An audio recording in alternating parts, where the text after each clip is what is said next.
Aujourd'hui, on part à la rencontre du cochon. On s'en va à Sainte-Perpétue, où je vais faire une démonstration culinaire et aussi participer à la course du cochon graissé. Ensuite, on va se retrouver à Saint-Canu. On va faire la grande boucherie et on va cuisiner un cochon de la tête à la queue. Mon nom est Martin Picard. Je suis chef propriétaire au restaurant Au Pied de Cochon. Mon nom est Hugues et je suis sous-chef au restaurant.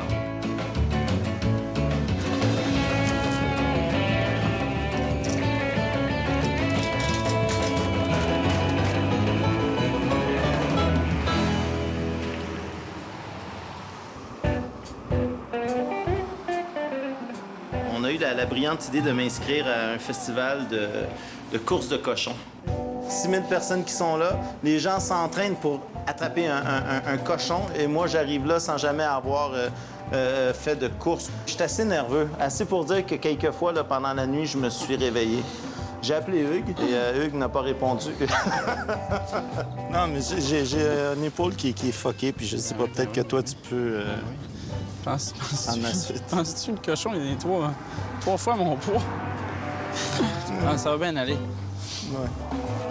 La question que je le fasse. Ça te Écoute, tente pas? non, Martin, il est fait pour ça. Tu le vois, il y a une shape il y a une shape d'attrapeur de cochon. C'est dans ses gènes. Mais il y a des moments, tu sais, de surmonter ses peurs, ça l'amène beaucoup à la vie. Ouais. Je pense que tu es rendu là plus que moi. Tu penses ça? Ouais.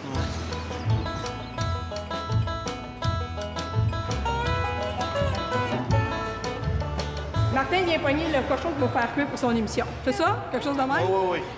Jamais pogner le... On est invité au festival pour aller présenter une recette un peu oubliée et sans nom. Bonne soirée! On a trouvé une recette qu'on va vous partager. Peut-être certains d'entre vous la connaissent. Et ce qui est intéressant, en tout cas, c'est ce qu'on soupçonne, c'est que c'est une recette qui a été perdue avec les générations, mais c'est aussi, on soupçonne que ça pourrait être la recette qui serait l'ancêtre de la soupe aux pois, telle qu'on la connaît aujourd'hui. C'est une recette qui est faite avec des pois jaunes, du lard, des oignons et puis des carottes. C'est vraiment très basique, c'est simple, mais le goût est vraiment très bon. Il faut toujours donner un petit coup comme ça l'encourage. Je mets de l'eau.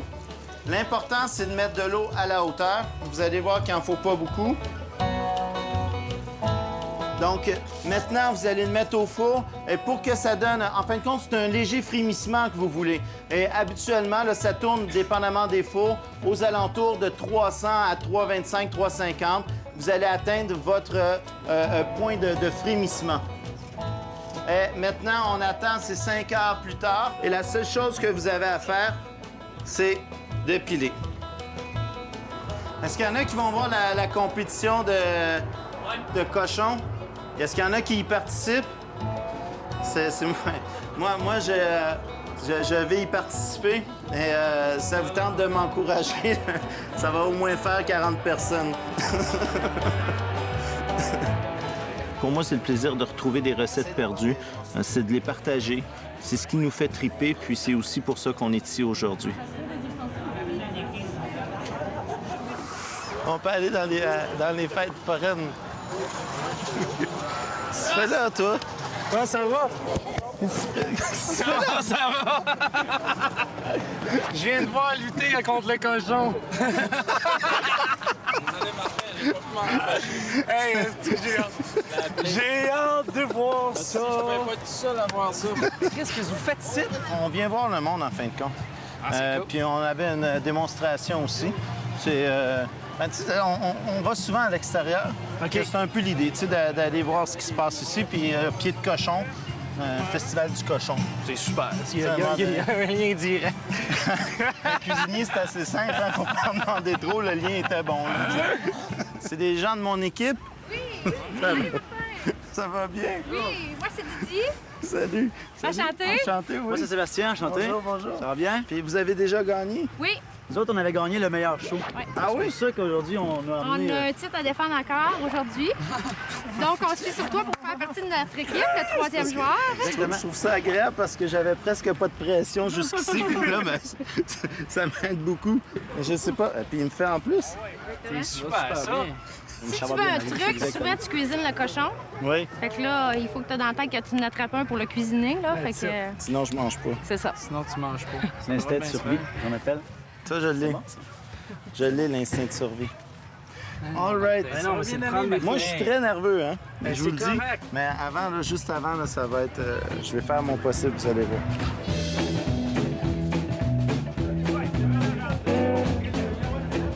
Vous, là, si vous ne gagnez pas, là, vous êtes en crise après moi ou ça va? Vous n'êtes pas en crise, mais On souhaite gagner. On veut pas perdre. Eh bien, bonne chance, hein.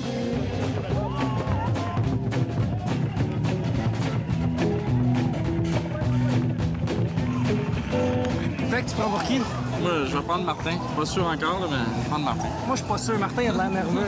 Moi, je prends le cochon. Cochon. Deal? On va. Deal.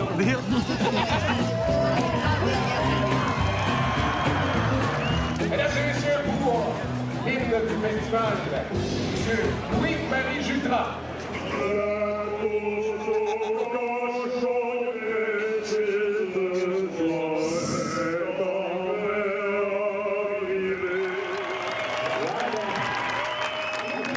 Fait que tu vas vers lui, s'il bouge pas trop, tu y vas tranquillement. Quand tu te pitches dessus, là, hein?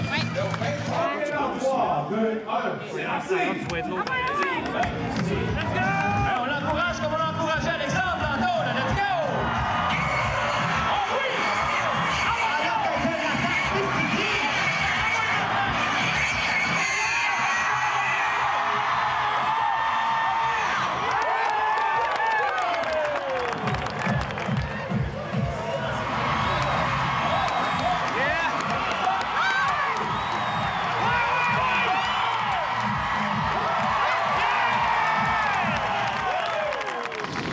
Mesdames et messieurs, accueillez Martin Picard. Je vois que tu es accompagné du beau Stéphano qui est là. Oui, mais Stéphano, il est là pour m'encourager. Ben, peut-être qu'on pourrait l'inviter à sauter aussi dans la vanne. Stéphano? Oh, regarde, t'as juste enlevé tes souliers, ta montre, c'est correct. Oh, écoute. Viens, attends! C'est pas comme si c'était bien habillé non plus. Ouais, c'est ça. Ah, c'est chiant, hein? Pourquoi pas? Qu'est-ce que t'en penses? Je vais y aller. Ah, on l'applaudit! Et moi, je vais vous le dire, là, au cours des 4 dernières années, il y en a eu des affaires stagées, mais ça l'est pas. Hey, Stéphano, merci d'avoir accepté. On ne fera pas patienter plus longtemps. Vas-y. Allez vous amuser avec les cochons.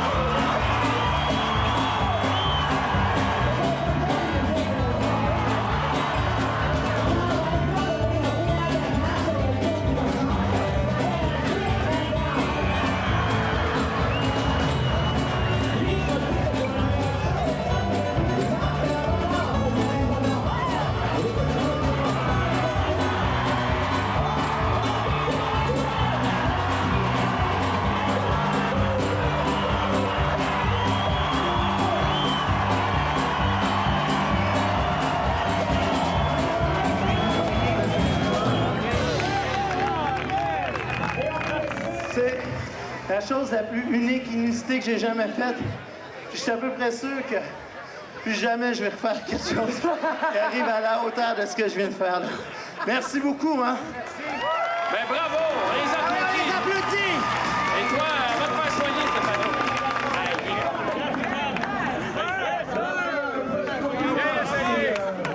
C'est quoi le score? Une 20, je pense qu'il a dit. Ouais, une 20, je pense que c'est ton temps. C'est ça, moi je l'ai eu. Hein? Toi, tu l'as-tu? Non, j'ai pas eu, moi, Mon Chris. petit Chris qui a gagé contre moi.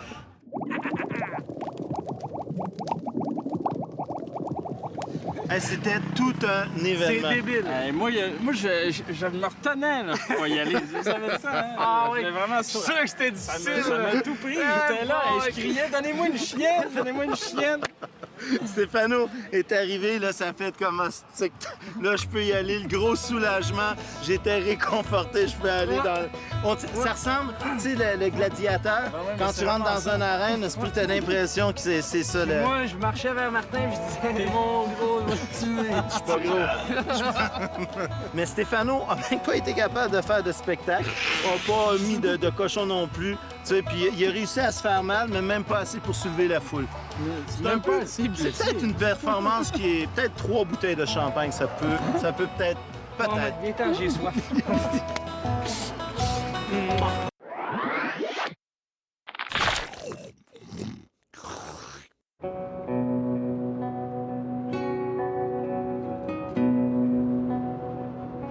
Aujourd'hui, ben, on s'en va chez Carl là, qui élève des cochons de lait. Et on s'en va chez lui pour faire la grande boucherie. On va tuer un cochon, puis on va le travailler du museau à la queue.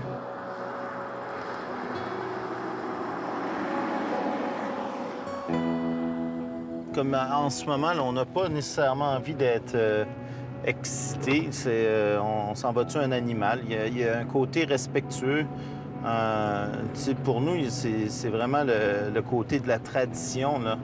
C'est pas comme dans un abattoir où ils rentrent pour tuer 500 cochons dans une journée. Il y a un côté cérémonial important. Et puis je pense que ce qui est important, c'est d'être professionnel. Donc, on va essayer de tout montrer. Mais on va faire ça vraiment selon les règles de l'art. Et puis, ce qui est le fun avec Carl, c'est que lui, même quand il était petit, il brûlait les cochons. Il faisait des cochons, dans le fond, la grande boucherie qu'on fait aujourd'hui, qu'on recrée. Mais tu la faisais quand tu étais petit. Et puis, c'est toi un peu qui va être le maître d'œuvre. Fred, c'est un de nos chums qui est propriétaire chez Joe Beef. Et puis, Fred vient nous aider. Avec Hugues. Et puis, Stéphane, lui, est là pour une raison bien précise, c'est qu'il travaille dans un abattoir. Tu es un peu le professionnel.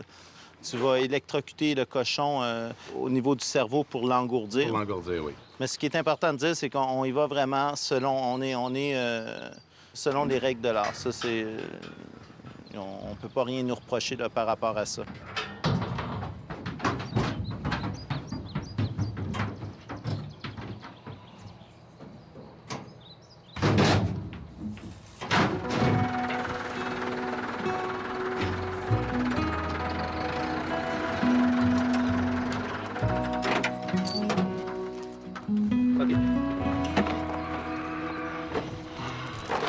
Ce qu'on va faire, c'est une fois qu'on va avoir récupéré le sang pour faire le boudin,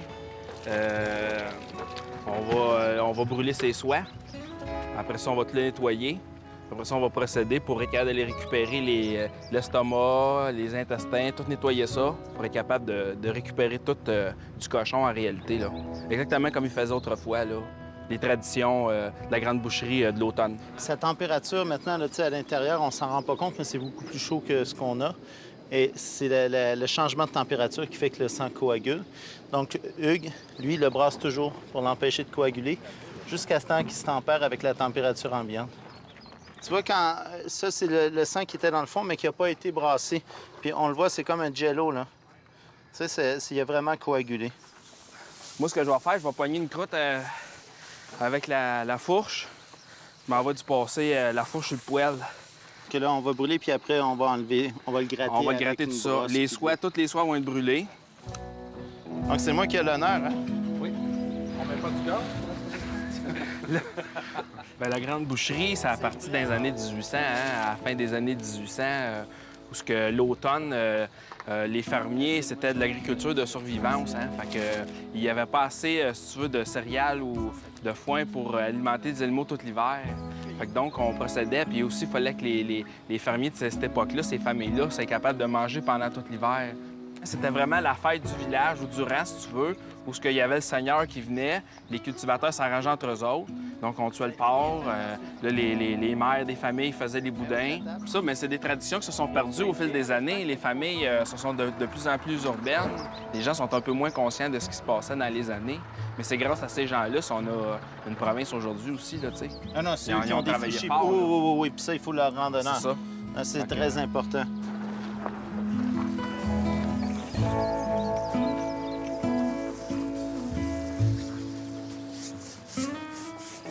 Il est vraiment beau. Je veux juste expliquer un peu ce que Stéphane va faire, puis après, on va le laisser aller. C'est qu'il va mettre vraiment... c'est un écartilleur, comment est-ce qu'on appelle ça? Un bacu. Un bacu. Oui. Donc, qui sert vraiment à écartiller les deux jambes pour qu'il puisse vraiment l'ouvrir comme il faut. Parce que dans des abattoirs, ils se dépêchent de l'ouvrir aussi, ou que ça soit à la chasse. Il faut absolument l'ouvrir, sinon vous allez perdre votre animal. Donc, c'est là, Stéphane, il s'apprête justement à l'ouvrir, puis ça, c'est un vrai balai. Regarde. Ça, c'est les intestins. Ouais. Donc, va chercher un bac. Attends un petit peu, on va... Tous les intestins, on va les récupérer, on va les laver tantôt. Quand on continue plus bas, on arrive au foie, qui est ici. Et puis, après le foie, il y a le fiel. C'est ce qu'il y a de plus... Si vous voulez contaminer une viande, c'est de percer ça, puis on en met partout. C'est ce qu'il y a de plus amer. Ouais. Et ça, c'est les poumons. Ça, dans le ventre. Où? Non? Celle-là? Oui, puis ils vont gonfler. Attends, je juste... Faut que je mette... Ça a-tu marché? Ouais. Ça va goûter ton haleine. Stéphane, merci beaucoup. À la prochaine. Merci beaucoup, Stéphane. Ciao. À la prochaine.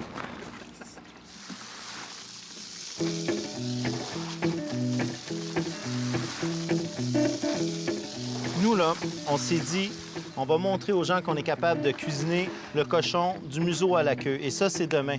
Donc, pour garder notre intégrité, demain, on va avoir le cochon entier. Le seul problème qu'on a, c'est que ces 4 pattes-là, demain, on commence avec le ragoût de pâte de cochon. Et ces 4 pattes-là doivent être mis en saumure.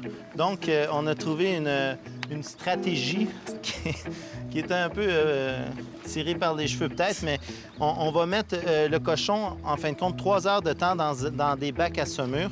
Et il y a seulement les pattes qui vont être dans la saumure et le reste va être à l'air. Et on va tenir promesse. C'est une cascade.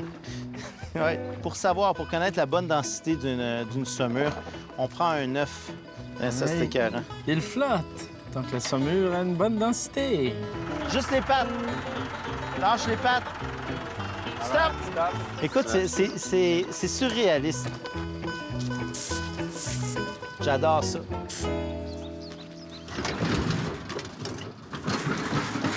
On descend tout de suite. Ah. On a une grosse journée. Et puis, le cochon est au frais jusqu'à demain. Et on fait, en fin de compte, ce que les gens faisaient après avoir tué le cochon. Ils vont manger les organes comme le foie et puis le boudin. Donc, un petit snack bien fait, vite fait. C'est quoi, ça? Mais ça, c'est le lard, le bacon. On s'est servi de ça pour avoir du gras parce qu'on veut pas prendre de beurre. Parce que le gras de cochon est tellement bon pour la santé. Ah oui, c'est avec ça qu'ils font la margarine. Ah. J'ai des oignons, j'ai des champignons, du blé d'Inde, puis on se fait quoi là, à la bonne franquette, là, mais simple. Je pense qu'on se réserve la cuisine pour demain. Puis Hugues, toi, tu vas faire ton boudin pendant que nous, on va manger puis on va boire.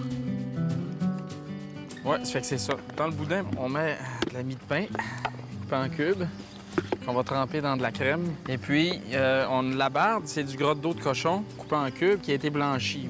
Puis après ça, Martin est en train de suer des oignons avec du thym. Puis, on a une épice à boudin. Et en fait, c'est un 4 épices. C'est de la cannelle, muscade, girofle, puis poivre blanc, je pense. Ça fait que juste la mie de pain dedans, le gras.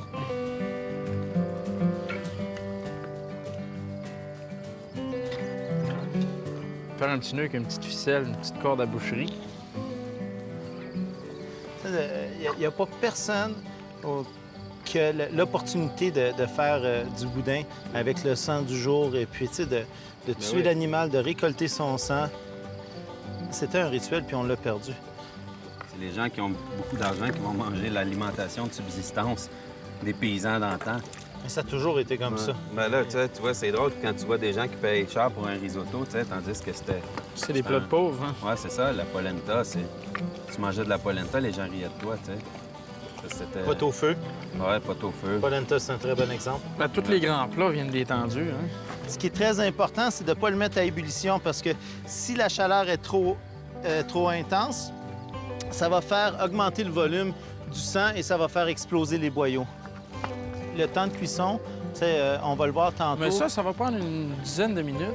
Puis on le teste, nous autres. On le coupe. super crémeux. Ah ouais. La texture est parfaite aussi. Là. Oui. Puis dans le centre, on voit ici que c'est encore juteux ou liquide, là. C'est du pudding. Mais bon. Quand on va le recuire de toute façon pour le réchauffer, il va finir sa cuisson parce que là, il est vraiment bon. Hein? Ah, il est vraiment beau.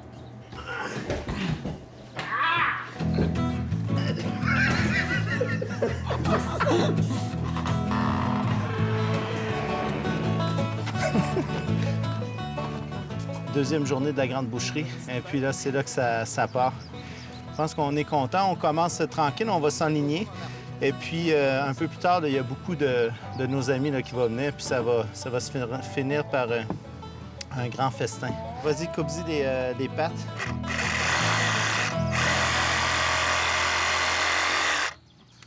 Hier, on a mis le cochon en saumure. Donc, ces pâtes-là, ils sont salées maintenant. Si on l'avait fait, c'est pour le ragoût de pâte de cochon. Et c'est avec ça qu'on commence notre journée.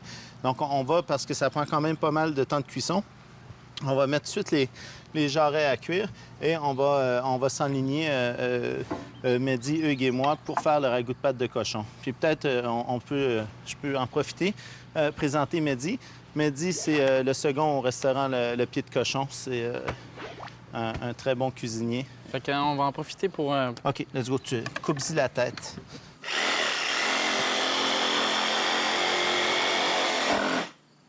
Ça, on va l'utiliser pour la tête fromagée. Juste qu'on s'entende, je vais vous couper un épaule, puis peut-être commencer à faire les boulettes. Quand on parle de comfort food, ça, c'est le plat par excellence au Québec, un plat qui nous rapporte à nos souvenirs d'enfance par l'odeur, par le goût. C'est une viande que si on cuit comme ça n'a pas de goût. Donc, on va y apporter des ingrédients pour lui donner du goût. Comme la majeure partie des recettes là, qui vient d'avant, c'est toujours sarriette, c'est de la cannelle, du clou de girofle, de la muscade. Moi, j'étais un peu tanné du goût de cannelle, de ces épices-là. Mais pour respecter la recette, on en met, mais à peine. De la crème, il y en a, mais on en rajoute un peu. Ce qui est bien important aussi, c'est... Il y en a qui mettent de la mie de pain, on peut mettre de la chapelure. Nous, on met de la chapelure. Et nous autres, on n'est pas en train de dire qu'on a la meilleure recette, mais je pense qu'on n'est pas loin de cette réalité-là. C'est comme ça. On choisit pas, par exemple. C'est sans forcer. On est tombé dessus. Donc, j'ai mis du sel, il y a des œufs. Et qu'est-ce que tu as mis de l'ail et des oignons.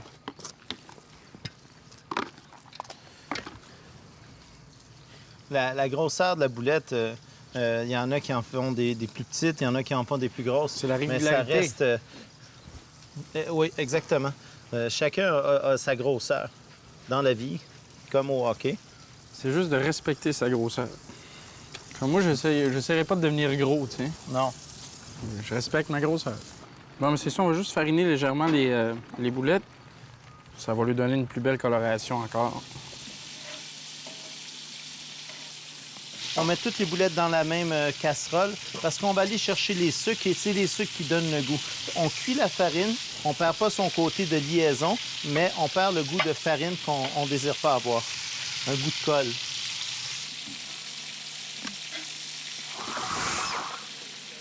Après plus ou moins 2 heures dans le bouillon, les pâtes sont cuites.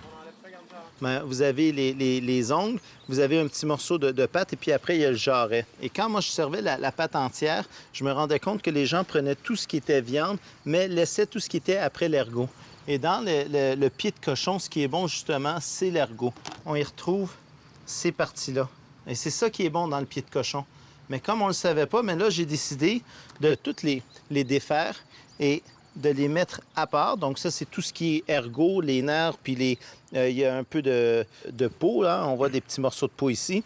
Et donc, on continue. C'est pané en anglaise. Vous prenez le morceau, vous le mettez dans la farine. Donc, voici la farine. Vous mettez le morceau dans les œufs. Et ensuite, vous prenez la chapelure. Ça donne des pièces comme ça. Donc, on s'en est fait un peu à l'avance.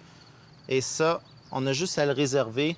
Vous allez voir tantôt, quand on va servir le ragoût de pâte de cochon. Bien, on aura juste à les frire à la dernière minute et puis on en met un peu partout.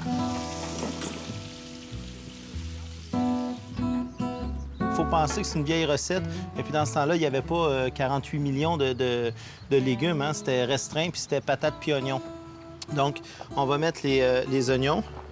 Quand les pommes de terre sont prêtes, on les prend, on les retire. Quand les oignons sont prêts, on les prend, on les retire. On ne laisse pas tout ensemble. On cherche, rendu là, à donner du goût à notre bouillon, qui est déjà très bon. On va tout de suite mettre les boulettes dedans et on le cuit. Et là, on va tout remettre ça dans un bol, boulettes, oignons, pommes de terre. Et puis après, on réduit. À ce moment-là, bien, on va l'arrêter puis on va finir la sauce avec la farine torréfiée. Et ça, encore là, il y en a qui le font sur le feu. Moi, j'aime bien le faire au four. Donc, le feu pour farine torréfiée, on le met au maximum pour qu'elle puisse colorer également. Ça va être bon, ça, hein? Oui. Donc, si on prend le temps d'écumer un bouillon, bien, on va enlever les impuretés. Puis, à la fin, c'est certain qu'on va avoir un bouillon qui va être plus clair. Donc, en écumant, on enlève le gras. Mais vraiment, si quelqu'un oublie de l'écumer, on va pas dire « Bon Dieu, tu sais, ton ragoût cette année, tu l'as donc pas écumé. » Il est très mousseux, ton ragoût, ça, qu'on n'entendra pas ça. Pas cette année. Pas cette année. Donc, de sorte qu'on va se retrouver avec un beau bouillon dans quelques heures. Ce sera pas long. Tous les ancêtres qu'on a eus, de quelques côtés qu'on regarde, là, que ce soit le romain, français, les celtes, bretons, écossais, anglais, irlandais, tous les Européens ont beaucoup, beaucoup aimé le cochon, puis ils l'ont beaucoup cuisiné, puis ils l'ont élevé, ils l'ont dorloté. Ça a été... tu sais, les Romains, par exemple, ça faisait partie de leur alimentation de tous les jours. Ovide, qui était un poète romain, qui était le premier pornographe, en fait, si on veut, il a même été banni de Rome parce qu'il avait écrit des textes cochons, nous raconte que les Romains aimait le cochon, et le cochon faisait partie de la cuisine de tous les jours. À ta santé. Oui. Le cochon lui-même, c'était presque un dieu, c'était presque une divinité. Les Celtes, je sais pas si c'est si ça fait partie d'un rituel, si c'est religieux, si c'est magique, mais ils avaient associé le cochon au gland. Ils faisaient manger des glands au cochon. Donc, de leur donner des glands, le fruit du chêne, c'était de montrer qu'on aimait énormément le cochon, qu'on le respectait beaucoup ou qu'on le vénérait beaucoup. Qu'on le vénérait beaucoup. D'ailleurs, les Celtes avaient un dieu qui s'appelait Bacon. Et le mot, quand on l'utilise aujourd'hui, quand on parle de bacon aujourd'hui, en se disant que ça vient de l'anglais, ça vient peut-être du celte, en fait. Et lors du solstice d'hiver, au moment où commençait l'hiver, c'est la fête du cochon, qui était plus ou moins autour en décembre. Et on a gardé ces traditions-là. D'ailleurs, pour les Celtes, si on revient aux Celtes, c'était source de vie, d'immortalité, de fécondité.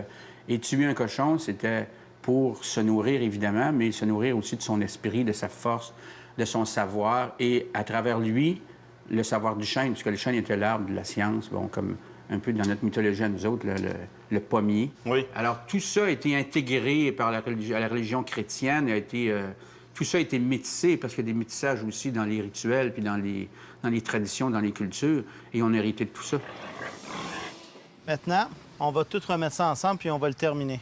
Les pattes de cochon, donc dépendamment, on peut défaire les morceaux, de sorte qu'on va être capable d'en mettre dans chacune des assiettes. Il faut juste laisser le temps à la sauce de cuire un petit peu, et ensuite, on va mettre ça dans notre assiette. Ici, j'ai le pied de cochon, donc c'est ma pièce centrale. Boulettes, oignons, et puis pommes de terre. Donc, Hugues va m'apporter dans pas long les croustillants. Et traditionnellement, on parlait que c'était un vieux plat qu'on prenait dans le temps des fêtes. C'est certain que les conserves étaient de mise. Et ce qu'on retrouvait beaucoup, c'est des betteraves. Merci. Et puis, les cornichons qu'on fait aussi maison. Donc, c'est ça. Aussi simple que vous puissiez le voir, aussi bon que ça va être en bouche. C'est des saveurs qui se développent. Et puis, je pense que c'est de dire merci aux autres générations qui ont travaillé fort que de reprendre un plat comme ça puis de lui donner une suite, en fin de compte, de développer, puis en espérant que d'autres vont réutiliser. Ça reste un bon plat, hein? Oui, c'est ça. On va juste checker si elle est prête. Une tête de veau. Ouais. Il sort une tête de veau. Oh, tabac! Oh yeah! Ça va bien? Ça va, toi? Ouais, ça va. Oui. Ah oui? Comment ça va? Ça va bien? Ça, c'est la tête. Mehdi, il va faire une tête fromagée tantôt. Regarde le cochon. Je veux voir ça, moi. Je veux voir. On est rendu ici. Ça, on a la queue. Et cette queue-là, on va la cuire tantôt, puis on va la farcir de la même façon qu'on va farcir le cœur. On prendra la même farce et puis on enveloppera ça de crépinettes. L'idée, c'est de travailler tout le monde ensemble puis d'avoir du plaisir. On va commencer. Moi, je suis prête. Let's go.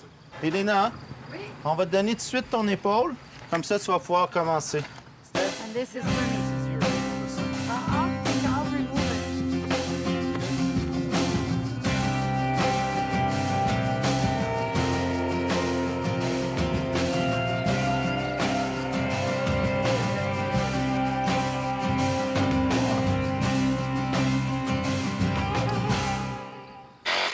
Ça, là, pour tous les nouveaux chasseurs, là, un Caesar, comment est-ce qu'un Caesar, s'il doit avoir un nom français, désolé, mais à batterie, c'est merveilleux dans le bois, là. On peut faire à peu près tout ce qu'on veut. Tiens, mais vas-y, vas-y.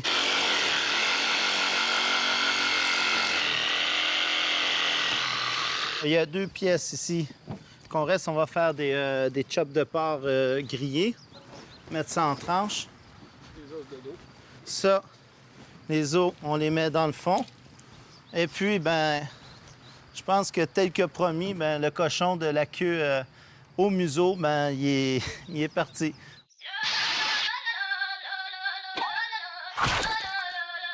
Marcel, c'est Marcel Picard, hein? Oui. Donc, moi, c'est Martin Picard, pour ceux qui ne le savent pas, mais il n'y a aucun lien de parenté. Non. À part le talent qui nous réunit. Puis ça, si tu veux. Ben, j'aurais voulu que tu m'aides. OK, je te laisse aller. Pour passer de la cuisse de cochon au jambon, on pourrait peut-être parler des étapes à suivre. Bon, c'est sûr que, bon, la première chose que je fais, c'est que j'enlève la couenne. Puis là, ben, je fais une petite entaille parce que on va passer à l'étape du salage du jambon. Donc, je pique mon jambon, je mets ma saumure dedans. Oui, là, tu vas le laisser reposer. Je l'injecte comme ça, je le mets 2 jours au frigo. Oui. Après ça, je le passe au fumoir. Ensuite, ce que moi, j'aimerais savoir, les gens disent souvent qu'un jambon, il va être bon quand il est mouillé. OK? Et moi, je sais que c'est erroné, ça. Ouais. Ça marche pas. Ouais. Mais il faut maintenant comprendre pourquoi. Ça, c'est un jambon désossé. Ça, c'est de la viande barattée. C'est passé dans une espèce de grosse baratte. C'est un mélange de saumure. Il y a différents produits là-dedans pour être capable de faire quelque chose d'homogène. Ah oui, c'est OK. ce qui fait là, que c'est spongieux. OK. OK? Puis t'as celui-ci qui appelle genre toupie. Ça, il y a des morceaux un peu plus gros dans celui-ci. C'est comme une grosse saucisse, mais faite en jambon. Quand je prends le jambon, là, comme c'était dans le temps que la mère faisait cuire le jambon, là, tu vois, tu fais ça. Ouais. T'as le muscle ici, là, OK? T'as la fibre de la viande. Ça, c'est un jambon. La pièce de choix, ou une des pièces de choix, quand on faisait la grande boucherie, c'était le flanc. Et le flanc, lui, était frais et on le salait. C'est beau. Là, on va mettre du sel dans le fond de notre tonneau. Et ce qui est très intéressant, on pense que c'est banal, hein, mais il y avait des pièces, des gens qui étaient réputés pour faire du bon lard salé. Ouais, donc c'est toute la recette, ça va tout être avec la quantité de sel. Tu dis qu'en arrêter. C'est beau. Ce qui est assez important quand ils faisaient ça, c'est qu'il y ait le moins de... Il ne fallait pas qu'il y ait de trous d'air, hein? Si tu avais des trous d'air, oublie ça. Fait que là, ça fermente ou ça pourrit tout court? Ça pourrit tout court. Ah oui. Donc l'idée, c'est d'avoir le moins d'air possible. Oui. On mettrait ça ici. Là, ça nous prend une assiette ronde et un poids par-dessus après. On disait aussi que les personnes réglaient leurs dettes avec le lard. Donc, à un certain moment donné, il allait voir le curé ou je sais pas quoi quand il tuait le cochon. Et puis, il donnait. Puis ça, c'était des pièces qui étaient très appréciées. On donnait ça du boudin. Et puis, le filet. Le filet, ça, c'était moins prisé. C'était du maigre. Ça a moins d'intérêt dans ce temps-là. Oui. Ça avait de l'intérêt. Aujourd'hui, c'est le contraire. C'est le contraire. Puis le filet, bien, on donnait ça au curé aussi. C'était bon, le curé? c'est ce qu'on dit, je sais pas. Elena. Allô, Martin. Regarde, j'ai commencé ici, là. Ah, c'est quoi? T'es en avance? Ah, ben parfait. Oui. Parfait, hein? Ça va bien, hein? Ben oui, ça va bien. C'est une belle viande, hein? On voit que c'est la viande est fraîche, là, de cochon. Puis ici... Oui, vas-y donc. Là, ici, j'ai les boyaux.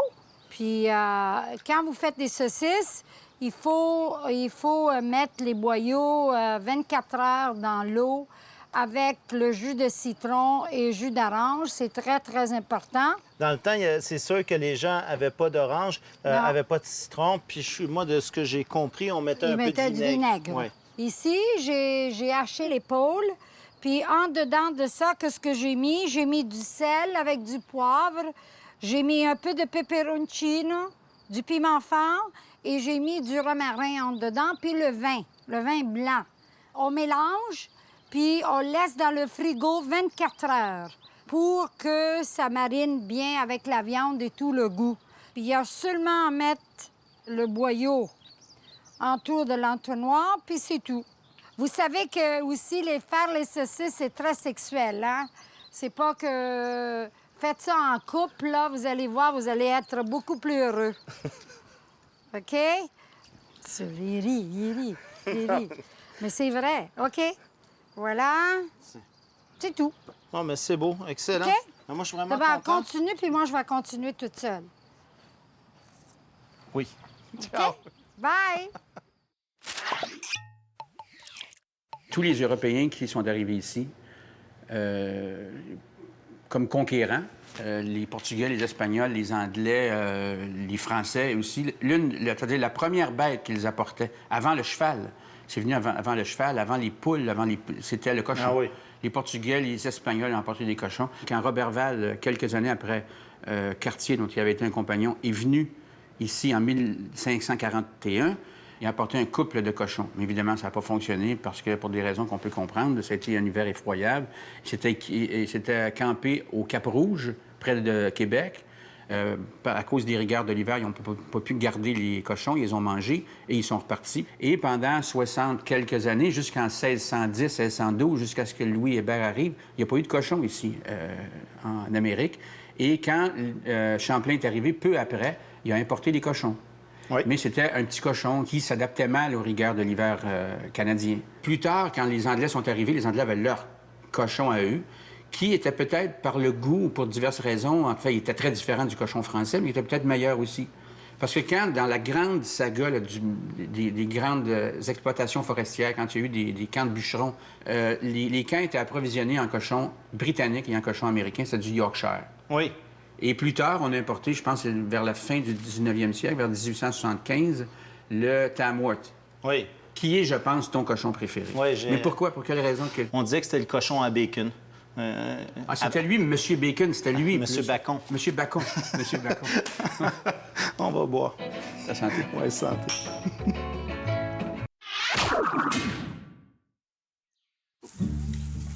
Ça, il en manque un peu.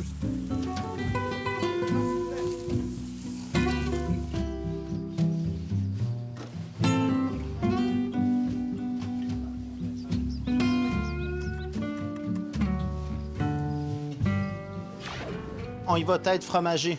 C'est une recette qui est vieille de 3000 ans. Oui, à peu près ça, je pense. Ouais, c'est celtique, ça vient des Celtes. Souvent, les gens, même moi jusqu'à avant-hier, je ne savais pas ce que ça voulait dire. Avec la tête fromage, ça dit vraiment une recette qu'on moule et puis qui prend au frigo, finalement. Oui. Ce qui est intéressant, tu as pris toute la viande de la tête. On a bouilli toute la tête comme que cuite pendant 4 heures là, dans le fond. Oui. Toute la viande, donc, elle se détache toute seule. Là, on parle des joues, on parle de la viande sans mâchoire. Il y a de la belle viande ici. Hein? Il y a toutes sortes de gras ici. Il y a des couches de collagène. C'est bien intéressant. C'est très collant. C'est très moelleux. On peut peut-être juste dire que c'est ce qui fait qu'une terrine va être très gélatineuse. À la base, ce qu'on doit dire, la recette, c'était des pièces de tête. On mettait ça dans une terrine avec un peu de jus, de la sarriette, sel, poivre, c'était tout. Nous, on a mis un peu de carotte. Un petit peu d'ail poché. On a tout poché les légumes dans le même bouillon qui roule. Ça fait 7 heures à peu près. Ah, il goûte bon, tabarouette. Qui est rendu assez bon. Là. Puis un petit peu de cornichons puis des herbes. Donc, imaginez, c'est même pas froid, puis ça commence déjà à prendre, donc on n'est pas trop inquiet. Puis je pense qu'on a gardé l'intégrité de ce que d'autres générations auraient fait. La tête fromagée, exception des petites différences qu'on a dit, devrait ressembler pas mal à ça. Oui. Fait que ça, tu l'apportes au frigo. 4 heures à peu près, ça devrait bien tenir. Oh oui, puis on a le temps. On tranche pour manger avec les vinaigrettes.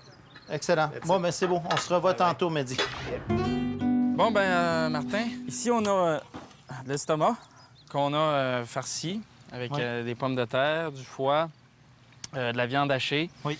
Puis aussi de la sarriette. Ce qu'on peut dire, c'est que l'estomac, quand on la farcit, il faut la retourner avant. Et puis ensuite, on a juste besoin d'attacher les deux extrémités. Mais ça, c'est très beau. On va le laisser cuire, puis on va revoir ça. Pour des circonstances imprévues, tu vas être notre table, OK? Une table de camping. Camping. Donc, on va parler de ce plat-là qui est très intéressant. Ça s'appelle une picoune. Et c'est un plat que c'est du lard salé. Une fois que la pièce est prête, donc elle rôtit, elle colore aussi le jus. On mettait un peu de roux brun dedans et puis on liait la sauce. On récupérait les pommes de terre et on les pilait, mais avec du foie, le foie qui est frais, qu'on fait sauter dans une poêle. On le mélange avec les pommes de terre, un peu de crème, un peu de beurre et un peu de sarriette. Et ce qui est très intéressant, c'est qu'on en mangeait. C'était des bûcherons qui mangeaient de ça. Puis on mangeait de ça, on en mangeait et on en remangeait et on en remangeait. On en remangeait, on en remangeait. Donc, les bûcherons étaient écœurés à un point où il y a été un temps, et puis même encore au lac, tu as entendu ça? Moi, j'ai entendu ça de vieil oncle qui disait ça encore, là, mange donc de la picoune. Mais mange donc de la picoune salée, là, ça devait être l'insulte suprême. Suprême. Donc, au lieu de dire mange donc de la marde, on disait mange donc de la picoune. Et c'était très insultant. Ah, ça, c'est très intéressant aussi. Hugues a fait une farce avec Amour. Il y avait des champignons, il y avait... Amour et Stéphano un petit peu aussi. Amour et Stéphano. Mais c'est seulement dire qu'on l'a recouvert de crépinette. C'était la membrane qui recouvrait les intestins. Et on l'a mis avec de la bonne sauce tomate, un peu de fond de cochon. Et on laisse cuire ça au four jusqu'à temps que ça glace un petit peu. Puis on a fait le cœur aussi de la même manière. Parfait. Donc, qu'est-ce qu'on a? On a les chops de porc. Ah ouais, t'as fait les grosses portions, hein? Ouais. Ça va être très bon. Du boudin, oui. Boudin. Puis il y a les saucisses d'Elena. Des saucisses d'Elena. Ouais. Steph, c'est ce qu'on va faire? Ça, c'est merveilleux. On va lever ça puis on va le mettre à terre. Check ça, c'est la potée de chou. Ouais, ça, c'est la potée de chou. Ça sent la santé. Fait qu'est-ce qu'on a mis dedans? On a commencé avec les pièces de porc. On a mis quelques pièces du cou. On a mis... Écoute, dans le fond, on a mis toutes les pièces que vous vouliez pas aujourd'hui. Donc, c'est le plat poubelle. Exactement, mais il y a du lard salé. Il y a du lard salé. Il y a des saucissons. Il y a des saucissons. Il y a, écoute, des poireaux, des carottes. Langue. La langue est dedans. Puis on a pris les gros choux, on a coupé en gros morceaux. On les a attachés comme ça, ils se défont pas. Puis écoute, on a porté ébullition, on l'a mis à frémir légèrement, puis c'est tout. Ça doit donner un bouillon extraordinaire. Je suis sûr. En tout cas, je crois, là. Mais moi puis Audrey, on est contents, hein? Ah, on l'a goûté, puis on était bien heureux. Ben, merci beaucoup. On va remettre ça sur le feu. Ça vaut un merci. Bienvenue. Puis bien, on est prêts, là. On continue à faire les assiettes, puis on va se retrouver de l'autre côté. Puis je pense que là, le vin va commencer à couler, puis on va bien manger. Yes! All right, c'est pas long. À nous, à la grande bouffe, à la grande boucherie.